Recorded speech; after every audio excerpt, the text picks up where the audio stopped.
Hi guys, this is Dr. Andrew Allen from Midwestern State University in Wichita Falls, and I'm here to talk to you today about this Region Improv Etude for TMEA Jazz 2018-2019 school year. Now this is B-flat blues, which a lot of you may be already familiar with through playing them in jazz band at school. This is a really great opportunity to work on your improvisation skills and grow them. So many of you who've already played these, and if you haven't, don't worry, this is going to be a fun new experience. Many of you have probably played a blues scale over blues changes and just use the same scale throughout to create your own improvisation. There's nothing wrong with that. In fact, it's a great place to start, and there's so many different ways that you can play very effectively just using that one scale. You can explore rhythm, you can explore dissonance and resolving dissonance, and really come up with something that you're proud of as a result and it's interesting to listeners. But if you want to go a little bit farther, there are a couple other resources that you can use to make this a little bit more interesting.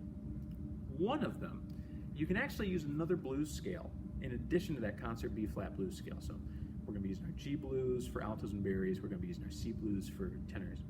We can also use a concert G blues. Works really well against this as well. Gives us a few more note options. So that's going to be an E blues for altos and baries. That's going to be an A blues for tenors. You can use both of those in conjunction, both that concert B-flat and that concert G blues, and maybe use one exclusively now and then, maybe think about all the pitches that result and use those and really end up with something that's a little more interesting than if you just use that concert B-flat blues.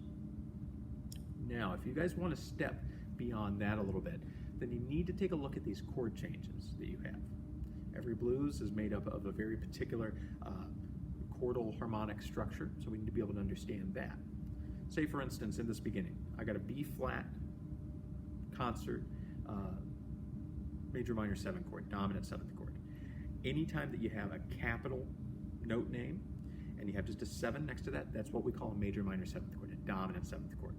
So what that means, it's a major triad, and on top of that we've stacked either another little minor 3rd, or if you want to think about it from the root of the chord, we've stacked another little minor 7th on top. So it's major with a minor 7th. Now what does this mean in practice? If you're an alto player, this G7 is going to be G, B, D, F natural. The C7, the C dominant 7, is going to be C, E, G, B flat. The G7 comes back again, the C7 comes back again, the G7 comes back again. Then we have a completely different chord. We have a B minor 7 flat 5. It's also known as a B half diminished 7 chord. So that's made up of a series of major and minor thirds. So we have a minor third between B and the next note, which is going to be D natural for altos. We have a minor third between that D and the next note, which is F natural for altos and baries. And then we have a major third on top. So a major third above that F is going to be an A natural. So the whole chord is B, D, F, A natural. And that's going to be your chord there for altos. Then we have an E7, which is going to be E, G sharp, B, D. We have an A minor 7, which is what that little MI means. So it's A, C, E, G. A D7, major minor 7 chord, so D, F sharp, A, C natural. And then G, E, A minor 7, and D7, all chords that we've seen before already. For my tenors, you're going to have a different set of note names, obviously. So we have a C7 chord in the mix. That's going to be C, E, G, B flat. We have an F7, F, A, C, E flat. Both of those are major minor 7 dominant 7 chords. Later on, we've got that E minor 7 flat 5, that E half diminished chord, 7 chord. So that's going to be an E, a G, a B flat, and a D natural. Then we have an A7, A, C sharp, E, G natural. We have a D minor 7, D, F, A, C natural, and then we have finally a G7, G, B, D, F, and then everything repeats again. So you can become much more comfortable with the structure of this piece if you take those chords, you learn the note names, and then you learn them on your horn. And slowly, with the metronome set on 2 and 4, you begin to outline those chords.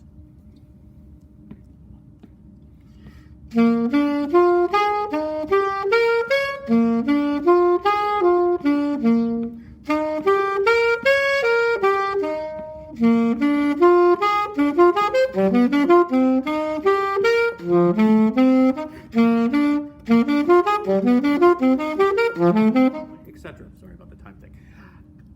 By doing that, you can become much more comfortable with the structure. You begin to hear it a little bit better. And maybe then you can come up with some different ways of playing different things based upon those changes themselves. So before you move on from that, I would explore all of those chords in different permutations. You start from the bottom, go to the top. I would start at the top, go to the bottom. So start with the 7th, then work your way down.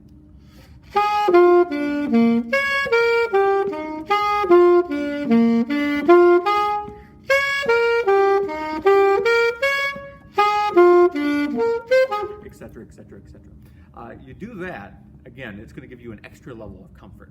From there, I would try different things. I would go up one, down the other.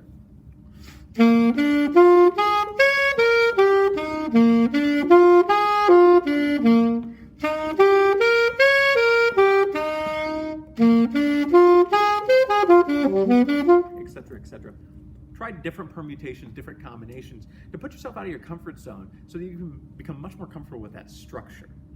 Now, once you've done that, you maybe want to continue exploring in the same direction. Rather than just using blues scales, we can assign certain scales and certain groups of notes to different chords.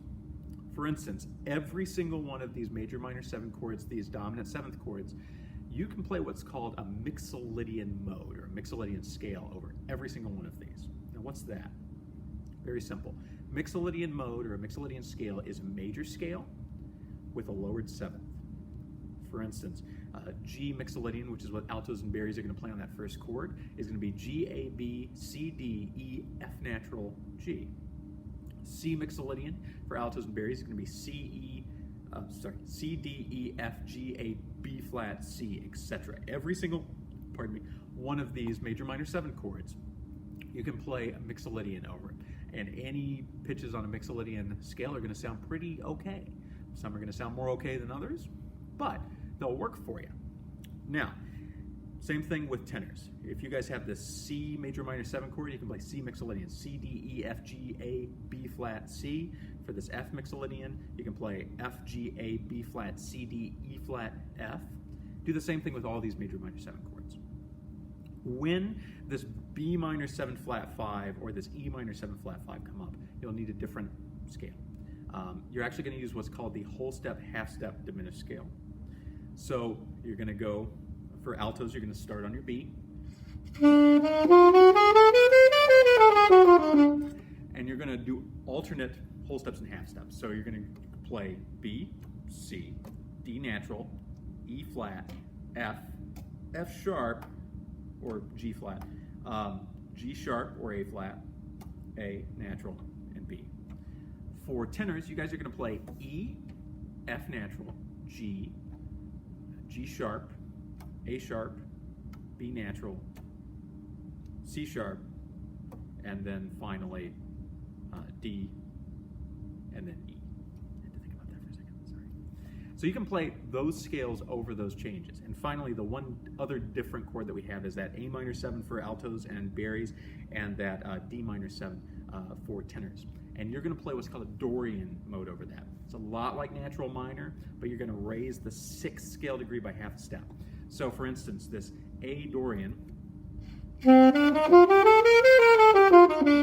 that altos and baries are going to play, it's A, B, C, D, E, F sharp, G, A. A little weird, but it works. And then that D minor 7, tenors are going to play a D Dorian over that. So that's actually going to be no sharps, no flats, D, E, F, G, A, B natural, C natural, D. And that'll be the right scale to play over that. So again, with your metronome on 2 and 4, I would go really slow. You're going to play scales in time and change as these chords change. So.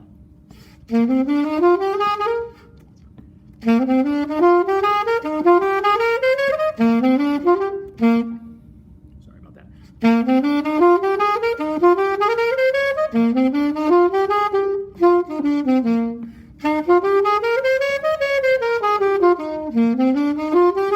Etc. And sorry for the hiccups there, but you guys get the point. So practice those scales up and down. I would practice and maybe start at the top, go back up, maybe again go up one way, down the next chord, and do a lot of different permutations of this so you get really comfortable with this, and you can use these scales and get them in your ear. Maybe even do thirds, maybe do fourths, maybe different patterns so that you become really comfortable with these different scalular resources. One other thing for you that's really important, guide tones. May sound kind of simplistic when we're doing a blues, but from blues forward, it's absolutely vital that you understand the guide tones in any jazz tune to be able to improvise over them. What do I mean when I say guide tones? I mean the third and the seventh of the chord. Those are the two notes that are the active tones of the chord. They give the chord its shape and its purpose. They're very important. If you play them, it's going to be a really, really good way to craft a melody if you use those as kind of your coat rack where you hang everything else.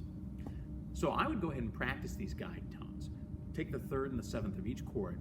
Figure out the easiest way to connect from chord to chord. If there's half-step motion between one of the guide tones in one chord and one in the next, I would take advantage of that. If there's really close motion of any kind, I would use that. So the guide tones for altos and baries, first chord, the G7 is going to be B and F. For the C7, it's going to be E and B flat, etc., etc. It's just the third and the seventh of every chord. Same thing for tenors. But then take it, and again with your metronome on 2 and 4, and with nice swing, see if you can connect them.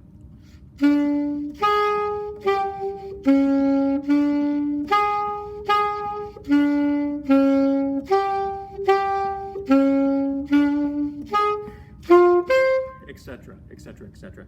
And you're going to notice, at least between that G7 and the C7, there are half-step relationships between both pairs of pitches there. So it's really easy to use that to craft a melody. Now again, there are going to be some exercises in this little packet that have some more advanced guide tones, but hey, maybe that's something you want to save for later.